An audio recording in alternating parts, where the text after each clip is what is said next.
It was supposed to be a normal day at SeaWorld. The kind of day Dawn Brancheau had lived over and over again, training, performing, and connecting with one of the ocean's most intelligent creatures.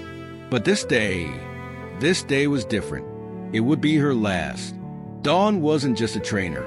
She was a star, a woman who dedicated her life to these majestic creatures, forming bonds so deep that many couldn't even fathom. She believed in them, loved them, trusted them, and among them was Tilikum, a magnificent yet deeply misunderstood giant. February 24th, 2010. It started just like any other day.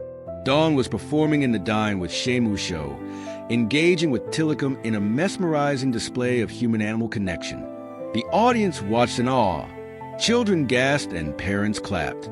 But no one knew what was about to happen. No one knew that in mere moments, the atmosphere would shift from wonder to horror. It was in an instant, a fraction of a second, a moment too quick to stop, too powerful to escape.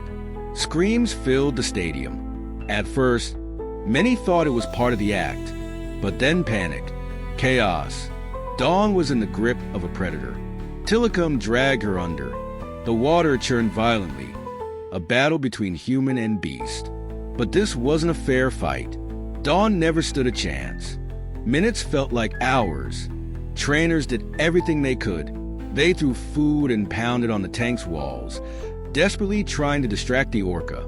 But Tilikum wouldn't let go. By the time they got to her, it was too late. The world reeled. Questions flooded in. How could this happen? Why? Was it a tragic accident or something more? Tilikum had a past, a dark one. He had been involved in previous trainer deaths. He had spent years in captivity, confined, controlled. Did he lash out in frustration, in confusion?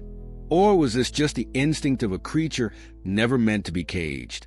Dawn Brancheau's death changed everything. The public outcry was deafening.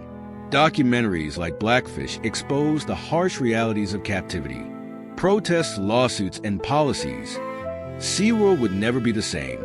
In 2016, SeaWorld announced it would end its orca breeding program. A victory, perhaps. But for Dawn, for Tilikum, for all the others, it came too late. Some call it tragedy. Some call it fate. Some call it the inevitable consequence of confining the wild. Whatever the truth may be, one thing is certain. This was a moment that shook the world. And it is one we will never forget.